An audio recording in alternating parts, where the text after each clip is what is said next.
ఏపీలో ప్రతిపక్ష వైసీపీ పార్టీకి దాదాపు 40% ఓటు బ్యాంక్ ఉంది. సీట్ల పరంగా తక్కువే అయినా వైసీపీకి ఉన్న ఓటు బ్యాంకు సాధారణమైనది కాదు. ఆ ఓటు బ్యాంకుని ఇంకాస్త పెంచుకోగలిగితే మరోసారి తిరుగులేని మెజార్టీతో అధికారాన్ని సొంతం చేసుకోవచ్చు. అయితే ఆ మేరకు ఎంతవరకు అడుగులు పడుతున్నాయి అనేది కీలకం. గడిచిన 15 నెలలుగా ఆ పార్టీ పుంజుకునే దిశగా పెద్దగా అడుగులు వేయలేదు. అయితే టీడీపీ రీతిలో సోషల్ మీడియాకు పరిమితమైనట్టు స్పష్టమవుతుంది. గత ఎన్నికల్లో వైసీపీ ఓటమికి టీడీపీ సోషల్ మీడియా వ్యవహరించిన తీరు ఒక కారణమని వైసీపీ భావిస్తుంది. ఎప్పుడు లేని విధంగా స్కిట్స్, కామెడీ షోలు వంటి వాటి ద్వారా వైసీపీ ప్రభుత్వాన్ని ప్రజల్లో చులకన చేశారు. ఇప్పుడు వైసీపీ కూడా అదే ఫార్ములా అమలు చేస్తుందా అనే అనుమానాలు కలుగుతున్నాయి. ఎందుకంటే సోషల్ మీడియాలో వైసీపీ పోస్టులు ఎక్కువగా కనిపిస్తున్నాయి. అలాగే వైసీపీ అనుకూల ఎనాలిసిస్టులు కూడా ఎక్కువ అయ్యారు. అయితే ఇది మాత్రమే సరిపోదు. ప్రజా పోరాటాలు ప్రజల్లో మమేకం అవడం కీలకం. 2019 ముందు ఇదే చేసి జగన్ అఖండ మెజార్టీ సాధించారు. తిరిగి అదే రిపీట్ కావాల్సిన అవసరం ఉందని విశ్లేషకుల మాట. అధికారం కోల్పోయినంత మాత్రాన జనాదరణ వైసీపీకి కానీ జగన్ కానీ కోల్పోలేదు. ఆ ఆదరణ మరింత పెంచుకునేలా అడుగులు వేయాలి. ఈ విషయాన్ని గుర్తుంచుకోవడంలో వైసీపీ వెనుకబడిందని టాక్ వినిపిస్తుంది.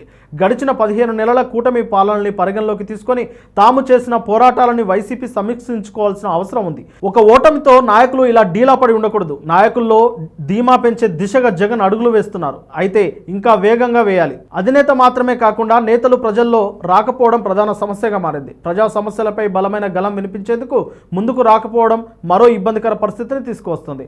15 నెలల కాలంలో పార్టీ తరఫున జరిగే కీలక కార్యక్రమాలకు కీలక నేతలు కూడా దూరంగా ఉంటున్నారు.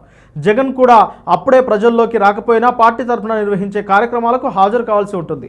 అప్పుడే నేతల్లోనూ సీరియస్నెస్ వస్తుంది. ఇక గత ఎన్నికల అనంతరం అనేక మంది నాయకులు పార్టీకి దూరంగా ఉంటున్నారు. కొంతమంది పార్టీ నుంచి బయటకు వెళ్ళిపోయారు. ఈ క్రమంలో నేతలందరినీ కూర్చోబెట్టి పార్టీలో లోపాలను తెలుసుకొని వాటిని సరిదిద్దుకునే ప్రయత్నం జగన్ చేయాల్సిన అవసరం ఉంది. జగన్ 2019 ముందు పార్టీ కార్యకర్తలకు అందుబాటులో ఉండేవారు. ఇప్పుడు కూడా అలా చేరువ కావాల్సిన అవసరం ఉంది. గతంలో వాలంటీర్లను నమ్ముకున్నారు అనే మాట జోరుగా వినిపించిన నేపథ్యంలో వచ్చే ఎన్నికల సమయానికి కార్యకర్తలను బలోపేతం చేస్తామని, కార్యకర్తలు చెప్పినట్టు వింటానని జగన్ చెప్పుకొచ్చారు. కార్యాచరణలోనూ అది చూపించాలి. ఇక తరచూ కార్యక్రమాలను ఏర్పాటు చేసుకొని ఏదో ఒక అంశాన్ని సృష్టించుకొని ప్రజల్లోకి రావడం కీలకం. గతంలో చంద్రబాబు ఏదో ఒక కార్యక్రమాలను సృష్టించుకొని ప్రజల్లోకి వచ్చిన పరిస్థితి ఉంది. వైసీపీ ప్రభుత్వం ఏర్పడిన 6 మాసాలకే ఆయన జనంలోకి వచ్చారు. తర్వాత కూడా ఏదో ఒక కార్యక్రమం రూపంలో ప్రజలకు చేరువ అవుతూనే ఉన్నారు. ఈ తరహా పరిస్థితి జగన్లో రావాల్సిన అవసరం ఉంది. ఏదో ఒక కార్యక్రమం రూపంలో ఆయన ప్రజల మధ్య వస్తే భవిష్యత్తులో ఆయనకు మెరుగైన ఫలితం వచ్చే అవకాశం ఉంటుంది. అలాగే పార్టీ కేంద్ర కార్యాలయంలో నాయకులను మార్చాల్సిన అవసరం ఉందని సొంత పార్టీ నేతలే చెబుతున్నారు. ప్రజల్లో ఆదరణ లేని వారు, వార్డు మెంబర్గా కూడా గెలవని వారిని తీసుకొచ్చి వారి కింద పనిచేయాలని ఎంపీలను, ఎమ్మెల్యేలను ఆదేశించడంతో వారిలో అసంతృప్తి పెరుగుతూనే ఉంది. ఇది పార్టీకి మేలు చేసే పరిణామం కాదు. ఈ పరిణామాలను మార్చుకుంటే వైసీపీ మెరుగైన ఫలితాన్ని సాధించే దిశగా అడుగులు వేసేందుకు అవకాశం ఏర్పడుతుందనే పరిశీలకులు చెబుతున్నారు. ప్రజలను విస్మరించారన్న బలమైన మాట కూడా బయట వినిపిస్తుంది. పోరాటాల ద్వారా ముందుకు సాగుతూ పార్టీలోని ప్రక్షాళన తీసుకురావాలనే జగన్ డిసైడ్ అయినట్టు తెలుస్తోంది.